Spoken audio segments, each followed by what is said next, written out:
ان سب کو ہم نے لگا دیا ہے کیونکہ ایڈمنسٹریشن کے اوپر آگے بہت پریشر ہے, وہ تھک چکے ہیں, تو ان کو لگا دیا ہے ایس او پیز کے اوپر. ٹائیگرز کو بھی یہ کہنا چاہتا ہوں, آپ نے یہ جو کرونا وائرس کے خلاف ہم نے جو ایک پوری جہاد کی, اس میں بھی جو آپ نے شرکت کی, اور یہ جو ایس او پیز, یہ جو آپ نے لوگوں کو بتایا, شعور پیدا کیا, اس کی بھی میں آپ کو مبارک دیتا ہوں. میں اپنی جو والنٹری فورس ہے ٹائیگر فورس, میں چاہوں گا کہ وہ اپنے موبائل فون کے ذریعے ہمیں بتاتے رہیں کون ایس او پیز پہ فالو کر رہا ہے, کون نہیں. تو ایک تھی ٹائیگر فورس جس کا کام تھا کورونا کے خلاف لڑنا. حبیب صاحب, کورونا دوبارہ نظر آ گیا لیکن یہ ٹائیگر فورس نظر نہیں آ رہی. اچھا, مجھے یہ سمجھ نہیں آئی کہ آپ نے یہ کیسے کہہ دیا کہ ٹائیگر فورس اس وقت نظر آئی تھی.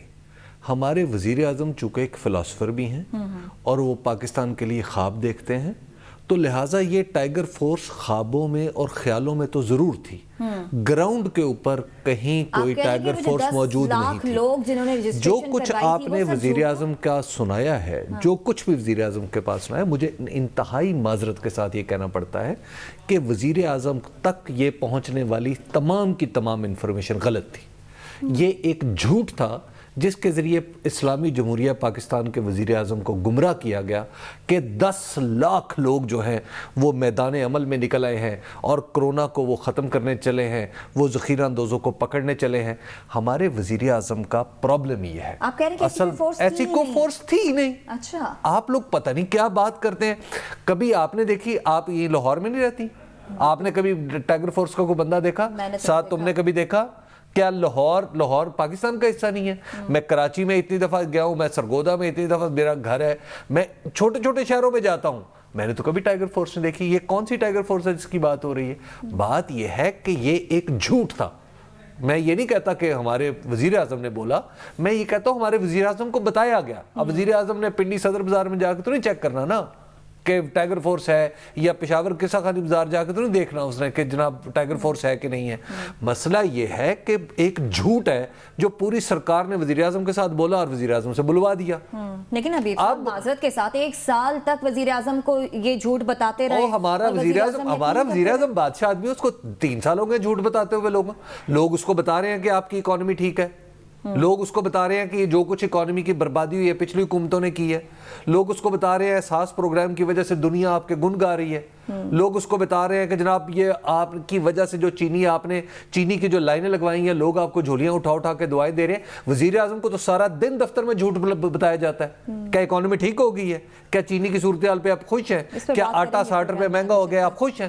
مسئلہ یہ ہے کہ ایک شخص کو آپ جھوٹ بتا رہے ہیں, اس کو ایک جھوٹ میں رکھا ہوا ہے, تو آپ اسے جھوٹ بلوا رہے ہیں, وہ اس بیچارے کو آپ پریشان کروا رہے ہیں. مسئلہ یہ کہ ٹائیگر فورس نہ پہلے تھی نہ آج ہے. جو پہلے بھی ایک خواب و خیال کی بات تھی اور آج ایک حقیقت ہے کہ نہیں ہے. بات یہ ہے کہ ہماری جو کرونا کے بارے میں آپ کو بار بار عرض کرتا ہوں, اور مجھے بہت سارے لوگوں نے پیغام دے کے کہا ہے ٹویٹر پہ, مجھے لوگوں نے ای میلز کیے ہیں کہ تم اس حکومت کو, کیا تم اپنے سوا کسی کو لائق نہیں سمجھتے؟ میرے سوا سارے لائق ہیں, لیکن اس حکومت میں ایک بھی لائق آدمی نہیں. ہمارا سٹیٹ سٹرکچر اب ایسا بن چکا ہے کہ ہماری ریاست کے ڈھانچے میں کوئی لائق آدمی رہ نہیں سکتا.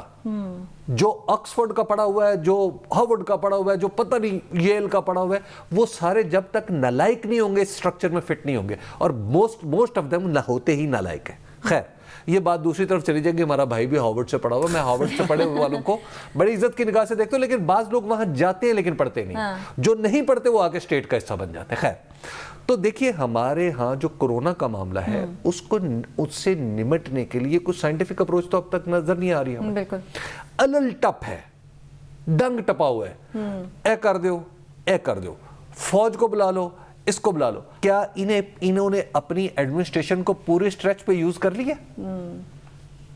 یہ فوج کو ماسک پہنانے کے لیے اور ایس او پی کے لیے سڑکوں پہ لائیں گے, یہ کوئی اچھی بات ہے؟ حقیقی ٹائیگر فورس بن جاتی تو کتنا ہی اچھا ہوتا. حقیقی ٹائیگر بھائی, حقیقی ٹائیگر فورس ہے ہماری ٹائیگر. ہمارے پولیس والے ہمارے ٹائیگر ہیں, ہمارے پاس اسسٹنٹ کمشنر ہیں, ہمارے پاس ایک پورا سٹرکچر ہے. اور بھائی اگر آپ اس کو استعمال تو کریں, آپ استعمال ہی نہیں کر رہے, آپ کو پتہ ہی نہیں ہے, چونکہ آپ نالائق ہیں, آپ کو پتہ ہی نہیں ہے کہ سٹرکچر استعمال کیسے ہونا ہے. آپ نے فرض کر لیا ہے کہ بیوروکریسی میرے ساتھ نہیں ہے, آپ نے فرض کر لیا ہے کہ یہ کرپشن کرتے ہیں, آپ نے فرض کر لیا کہ ان سے کام نہیں ہوگا, تو لہٰذا آپ سے کام نہیں ہوگا. تو آپ جب آپ اپنی نالائکی کے لیے اپنے گریبان میں تو جھانک نہیں رہے تو آپ دوسروں پہ الزام لگا رہے ہیں. آپ کہہ رہے ہیں اس کو تو بھی آ جا, اس کو کہہ رہے ہیں تو بھی آ جا. مجھے اس بات پہ سخت افسوس ہے کہ ایڈمنسٹریٹولی اور گورننس کے اعتبار سے بہت بڑی غلطی ہے کہ آپ پاکستان کی مسلح افواج کو سڑک پہ لائیں اور وہ آپ کو ماسک پہنوائیں. آخری آپشن عمران خان نے, حکومت نے پہلی آپشن بنا لی, اور ٹائیگر فورس کے حوالے سے کیا وزیر اعظم 1 سال پورا بے خبر رہے, کسی سے ملے نہیں, اپنی ٹائیگر فورس جنہیں وہ کہتے ہیں اور جو وزراء بتاتے رہے جی کام یہ کر رہے ہیں وہ کر رہے ہیں, اسی پر یقین کیے رکھا انہوں نے؟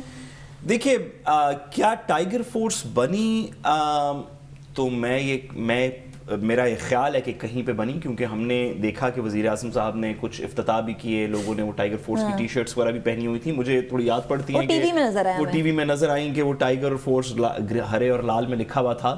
تو آئی ایم شیور کہ کسی جگہ پہ کہیں پہ کوئی ٹائیگر فورس ایگزسٹ کرتی ہے.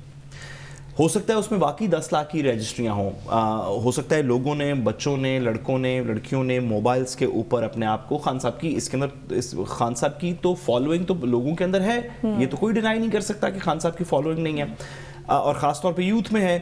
تو لوگوں نے اس کے اوپر رجسٹر بھی کیا ہوگا, لوگوں نے اپنے آپ کو ٹائیگر فورس کے اندر شامل بھی کیا ہوگا. سوال یہ ہے کہ کیا ٹائیگر فورس وہ کام کر سکی جس کے لیے جو وزیر اعظم صاحب نے کہا تھا کہ کرے گی. وزیر اعظم صاحب نے پہلی, جو آپ نے شارٹ سنایا اس میں سب سے پہلی تقریر میں کہا کہ ہماری سول ایڈمنسٹریشن اسٹریچ ہو چکی ہے اور وہ اس کام کو پورا نہیں کر سکتی جو کہ پینڈیمک کے اندر کسی بھی ریاست کو کرنا چاہیے. بھائی پاکستان نہیں, دنیا کی کوئی ریاست بھی پورا نہیں کر سکی نا. ہم نے امریکہ بھی دیکھا, انگلینڈ بھی دیکھا, دیگر جگہ بھی دیکھی, چائنا کی ایکسیپشن کے علاوہ. تو وہ جو سپیس ہے کہ جتنا کام آن گراؤنڈ ہونا چاہیے, لوگوں کے گھروں میں راشن تقسیم ہونے چاہیے, ایس او پیز فالو ہونے چاہیے, حکومت تک فیڈ بیک ملنا چاہیے, یہ کام جو ریاستی مشینری نہیں کر سکے گی ڈسٹرکٹ ایڈمنسٹریشن کا, وہ سپیس ٹائیگر فورس فلفل کرے گی. اس وعدے کے ساتھ وزیر اعظم صاحب نے اس کو لانچ کیا, ٹائیگر فورس کے آئیڈیا کو, کہ یہ ہماری کورونا کے اندر فورس ہوگی. کیا بنی یا نہیں بنی, تو میں وزیر اعظم صاحب کی بات مان لیتا ہوں کہ چلیں بنی تھی.